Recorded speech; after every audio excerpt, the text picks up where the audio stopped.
everybody. Welcome back to the One Spot podcast. I want to introduce you to my friend, Jennifer Pankow. Really appreciate you coming today and joining us. I'm really excited about your topic. I know we were chit-chatting a little bit, and I think a lot of people are going to find it interesting. But before we dig in, maybe give a little bit of your background and why I'm thrilled to have you here. Well, thank you for having me. I have listened to your other podcasts, and I think there's a lot of good data coming out there because I feel with billing, sometimes there's a lot of mystery to it. And, people feel that stuff is kind of set in stone when it's really not with billing. And billing kind of evolves over time, even from when I started.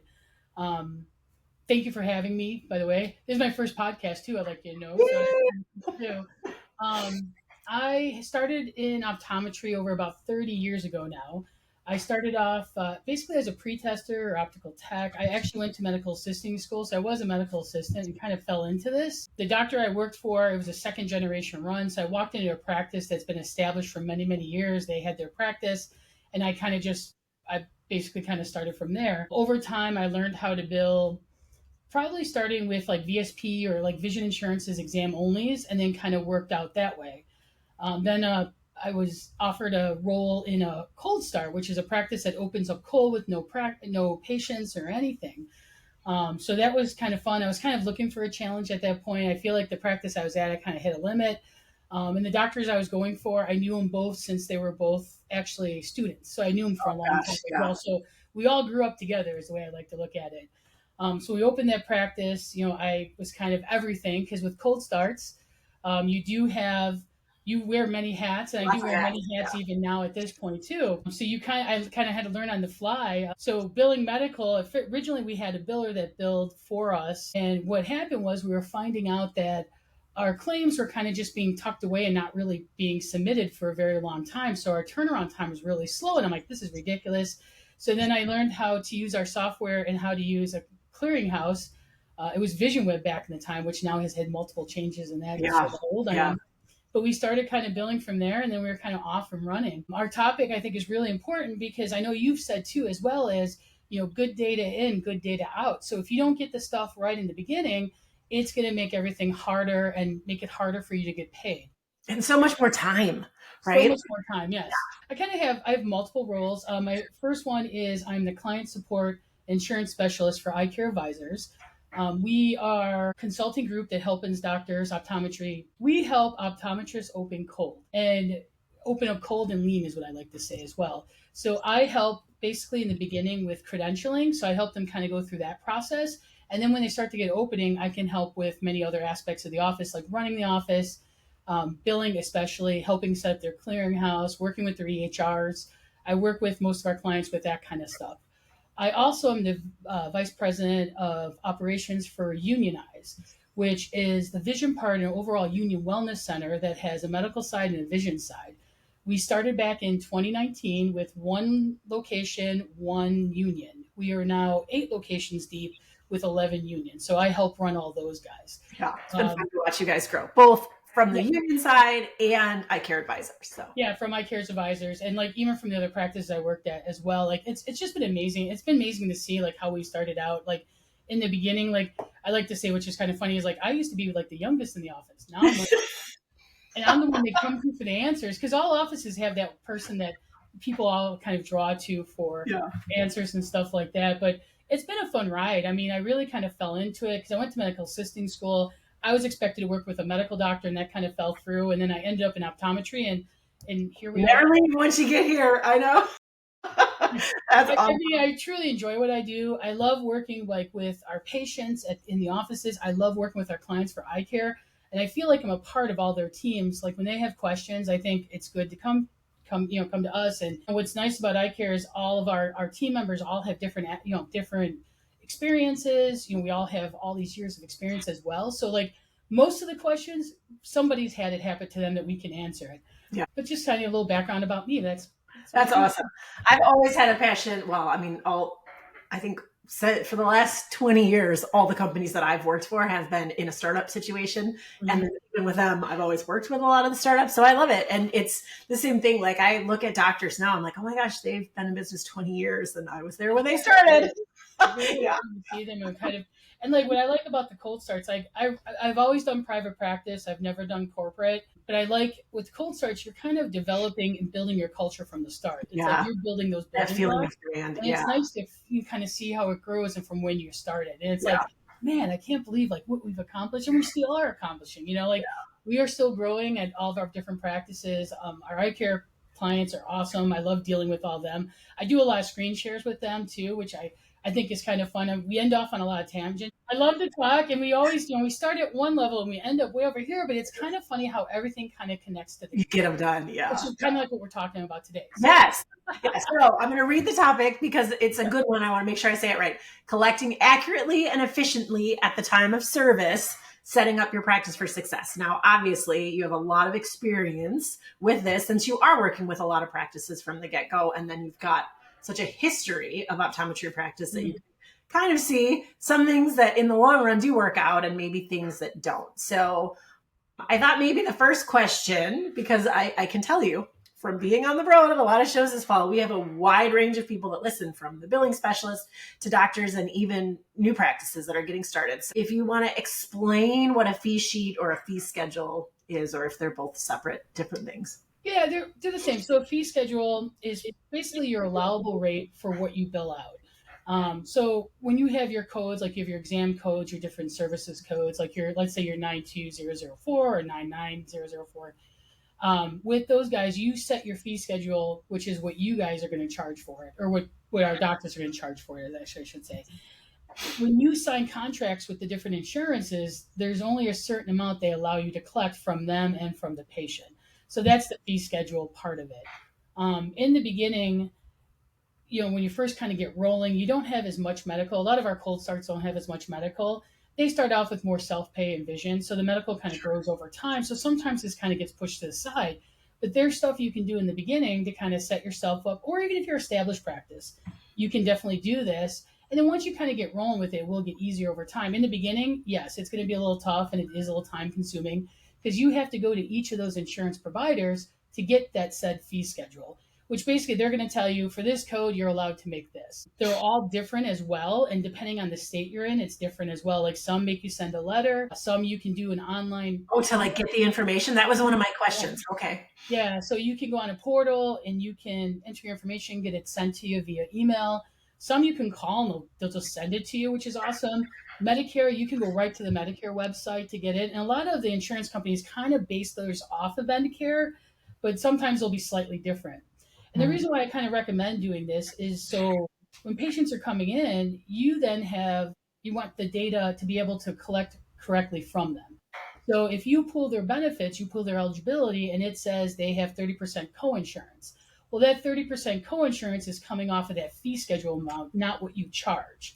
And sometimes there can be a big difference there because obviously we recommend not leaving any money on the table and setting your fees up to make sure it's higher than usually people use Medicare's fee schedule as a starting base for what they charge from their office and like a certain percentage above that. But if you do charge that, I mean, you could definitely do the 30% of what you normally charge, but in the end, you're going to end up having to refund that patient because of the different fee schedules. Because of the difference. And the way I look at it too is, I've lost my train of thought. No, I'm not going to start over. This is terrible sometimes. No, this is. So when you're looking at like your vision insurances, you're getting that money mostly up front. It's in your bank account. You can use it. You do have chargebacks in that, but a lot of them, what you're doing is you're letting it ebb and flow. More positive comes in to offset that. So you're getting that money up front. So by doing this with your medical plans, now you can collect up front because you have the correct data. Then when it does come back, maybe you owe them a little bit more back or forth, and maybe it's all good. It helps with your aging report on patients because you don't have to send out as many statements. It helps with cash flow because cash flow is very push, especially for like our, like there are some months that you're going to have a little less cash flow than others. And let's say you're collecting from what you normally charge, and now you owe all this patient money, and it's all of a sudden this is a lower month. It's going to be a little tough. Yeah. So I've been talking with our clients when I talk with them about setting up stuff. Like I feel like this is kind of the progression. I think when we go to medical offices, what are they doing now?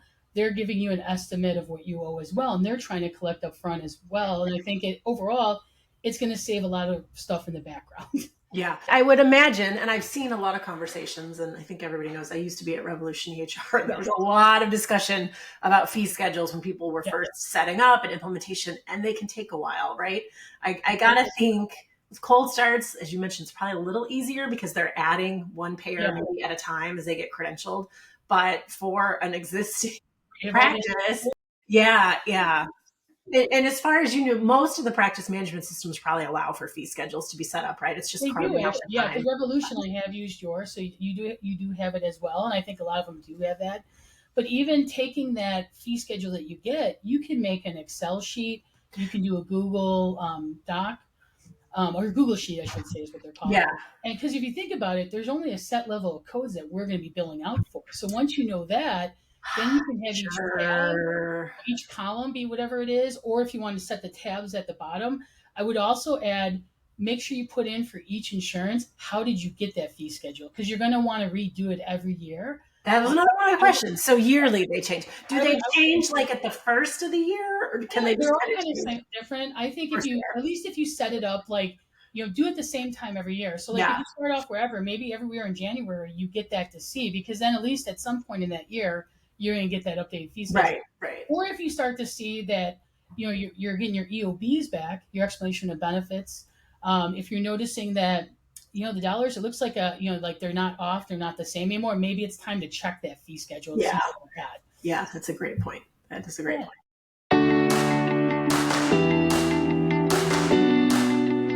Today's episode is brought to you by OneSpot Billing Software. When a single doctor practice lost their part-time biller, AR quickly climbed past 25%. Taking billing into their own hands, the doctor turned to OneSpot and within months brought their AR down to just 5%.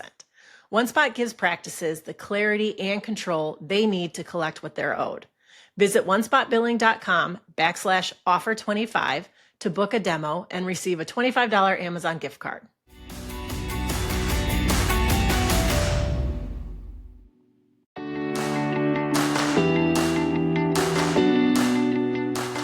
Today's episode is brought to you by OneSpot Billing Software. When a two-doctor practice suddenly lost their biller and their practice administrator went on medical leave, their AR shot up to over 30%. A new biller was doing everything she could, but couldn't make a dent. After implementing OneSpot, AR dropped to 15% in just a few months and now hovers around 5%. OneSpot Billing gives teams the clarity they need to collect what you're owed. Visit onespotbilling.com/offer25 to book a demo and receive a $25 Amazon gift card.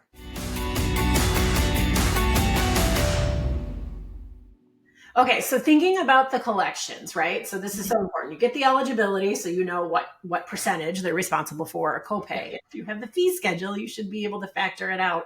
What do you see practices doing successfully? Because I can say, I've been in practices where they don't collect upfront, right? Like you get the invoice later, or I one of the things when I'm talking to billing specialists that I had never thought about was, when you're working on aging, if it's super far, if you're way behind, and then you have to reach back to the patient to collect something 4 months later or 6 months later, or refund them 4 months later or 6 months later, they're not usually very happy about that. And it's, these are things I learn as I'm learning more about. So do you have advice on kind of that at time of service, like collecting payments up front, not collecting payments up front? I mean, I would suggest, especially for our cold starts, what's cool is that they're brand new. So nobody knows how their practice runs. Yeah. So when they come in, this is how we do it. This is our system. And you might have some pushback. Another option you can do is credit card payers out there. One that we utilize a lot has where you can do a credit card on file. So let's say the patient, you tell them this is what they're going to owe, but they don't want to pay you at that point. Well, you can have a sheet that they sign that says you're going to keep their credit card on file, that once you hear back, and you know for sure that what's their owe, you can basically, or that's what they owe, you can basically then you can text them and say, hey, Mr. Johnson, we heard back from your visit. Your responsibility for data service, blah, blah, blah, is this. We are going to run the credit card on file within the next 24 hours or 48 hours, whatever you guys want to do, just to give them time to call and be like, no, can I use this credit card? Or, hey, can I pay half now and half next month? Because that way you're at least giving them a choice as well. And you're still doing it pretty close to once you hear back from the AOB. The problem with billing is when you leave stuff linger, and the farther it gets out, it's very hard to get paid. Yeah. I mean, inevitably that's what I've seen over time with me as well. And if your aging report, sometimes it's very, very important because, like, especially for medical plans, because a lot of that money, you are going to get that in. The vision plans are a little different because you're getting most of it up front. I mean, you'll get a little bit back from them, but the medical plans are very, very important. And if you let that get bloated and you're not taking care of it, or you don't have a routine set up, it can go crazy. I've had offices where it has gone crazy, and then you got to bring it back.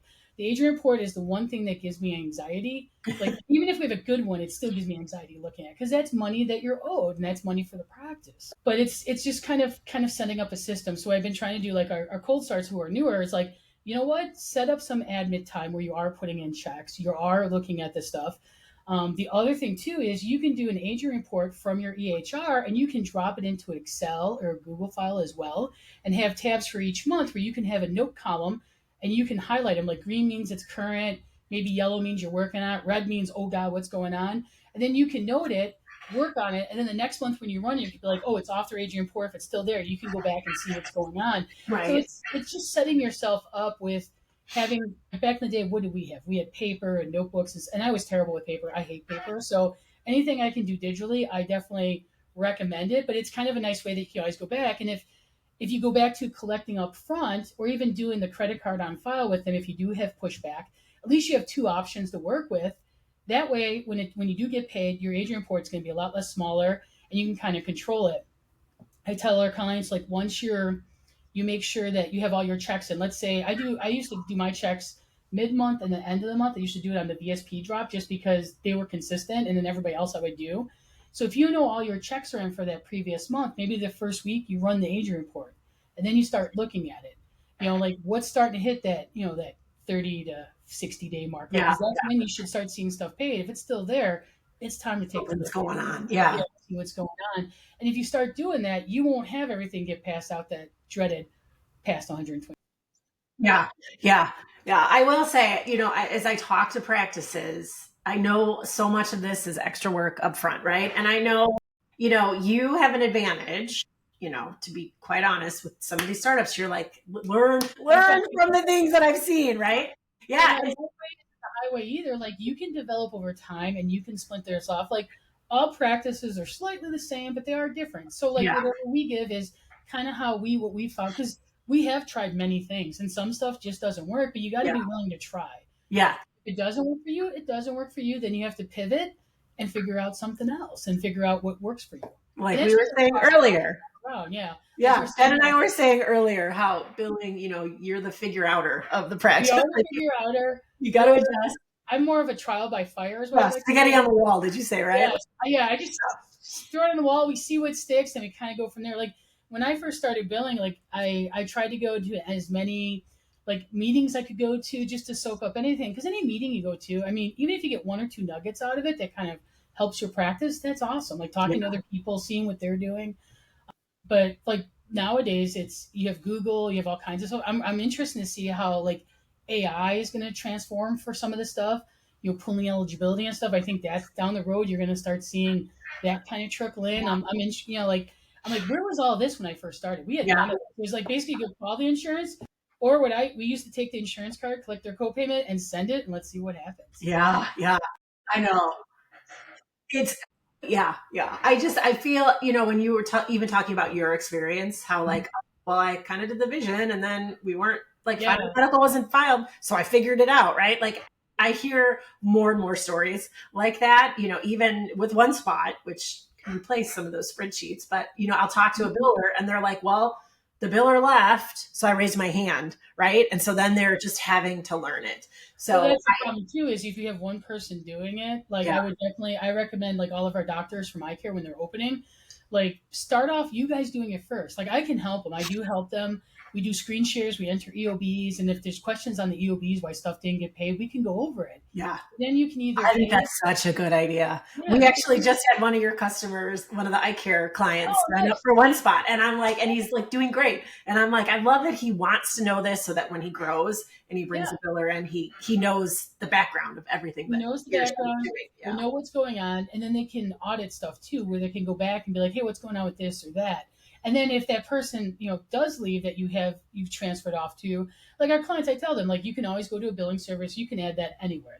You can add that anytime. But then with any billing service, nothing is 100%. You still have to work with them. They still have to learn how you want to do stuff as well. So you're still working and watching. You can't just set it and forget it. Yeah. You have to do Especially with revenue. Especially, because that's money that you need. You want that money. Yeah. This is where I can give because I've always run sales and marketing teams, and it's always interesting to me because ultimately we're responsible for revenue too, right? And there's so much, it's such a parallel, I think, with billing. There's so much focus. Like in sales, we call it the pipeline, right? Like people you first start talking to, and then when they're looking at it, and then the end is when they're like, yeah, I'll sign up. Everybody's like, how do we get more people to sign up? And I'm like, well, you have to make sure everything is done well up front. Having them here, and I'm like, billing is just the same. Like, do your eligibility and verification.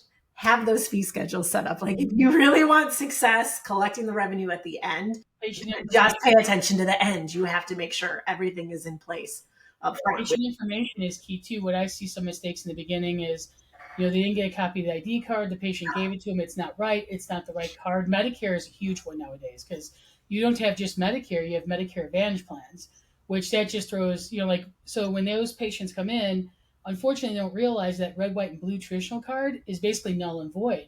Yeah. You're now on the Advantage plan. So I always tell our clients, like anybody that's Medicare age, get all their cards. Just give me everything. Put it all in, because then if something doesn't go through, it gets rejected, at least you have a backup plan. Access to it. Because calling the patient and trying to get information, that sometimes takes time as well. And that's, time is money, unfortunately. And especially with billing, like the longer it goes out, that you go back to, the longer it's harder to get paid. And then there's also, filing time limits with different insurances. Medicare, thank God, is a year, but some of the smaller ones, only give you like 60 or 90 days. So, I know. Yeah. I mean, get it billed, and then you can always fix it afterwards. And it goes so fast, right? I mean, heck, it goes really, really fast. My friends and I are always talking, we're like, how are we like, not to make this not timeless, but how are we like a week away from Thanksgiving? Like 30 days goes so fast in your life and in the work life. Well, and then other projects come up where they kind of take precedence. Like I feel like billing sometimes is not patient forward per se. So sometimes it kind of gets left. Like you don't put in all your EOBs as they're coming in. So your reports aren't accurate. So now you don't know what you're actually making. So it kind of trickles down, or you don't know what you didn't get paid or what got rejected. So it's kind of like, it's important. You just have to make sure you find the time. And I think in the beginning, that's the hardest part, especially if you're coming from an established practice. Yes, it's gonna hurt a little bit because you're gonna have to find that admit time because it's so hard to find that. Yeah. Because if you're in the office, like what I found for myself is when I was working on that stuff, it was easier when it was before or after the office closed, or I worked on for at home sometimes. Yeah. Because then otherwise I have everybody else coming in asking the questions. I gotta do this or I gotta take care of this. So you gotta fix that and then come back. Yeah. So it's just finding that admin time and like sticking to it. Like I'm gonna do it this time and that's what I'm gonna do. I love that advice. Whenever all the billing specialists, I always tell the doctors, protect your biller's time, schedule time for them to do this stuff uninterrupted. Yeah. Yeah. So give them the time that they need as well. I mean, I'm a terrible person to talk about time management because I'm just like, I'll just do it. Don't worry. Da, da, da. So I'm trying to be better, but listen to me when I say don't watch what I do. Yeah. It's probably easier to schedule other people's watch time than to protect our own time for sure. Yeah. That's all right. Any last advice? I think it's fantastic. I love everything that you said about getting everything organized up front. If you didn't get it done up front, schedule the time to get it done now. Yeah, start maybe as a goal for starting next year. You can start now to get that stuff and then start implementing it then. I would just say, with billing, just don't think it's rigid. Sometimes you do have to pivot and do something different, and you can bill something the same way to the same insurance and get paid and then get rejected for some stupid reason. It is what it, like with that kind of stuff, it is what it is, getting the best data up front you can, the most information from the patients, utilize your EHR. You can house all that data in there, get their cards, get everything in there. So you can utilize that as you're going through the process. Cause that kind of, that front desk person, I feel is kind of like the conductor of the whole office. Like whoever's picking up the phones, whoever's making those appointments, whoever's like, they are like the linchpin is the way I look at it. They have to get so much data, make sure everything's in there. And then from there, everything kind of flows. And if something gets clogged up, you got to go back to the beginning then to kind of figure out where that's at. Yeah, to avoid it next time. That's awesome. Well, thank you so much. I have to give a shout out to Jen too. She was super flexible. Anybody who's waiting on the edge of their seats for each new episode, we're a little late with this one because, folks, I flooded my house. I flooded my house all by myself. You can ask me about it the next time you see me. And I had to push Jen off, and then we got it scheduled, and I was in a hotel, and they right before we went to record, they were working on the room above my head. So thank you for being so patient. Thank you for doing the podcast with me and all of your great advice. Yeah, of course. Yeah, it was great. I love talking, as I said. As I said, I could be a Walmart greeter. So anytime. Thank you so much, Jen. Thank you. Have a good day. Thanks, everybody, for joining, and we'll talk to you in about another month.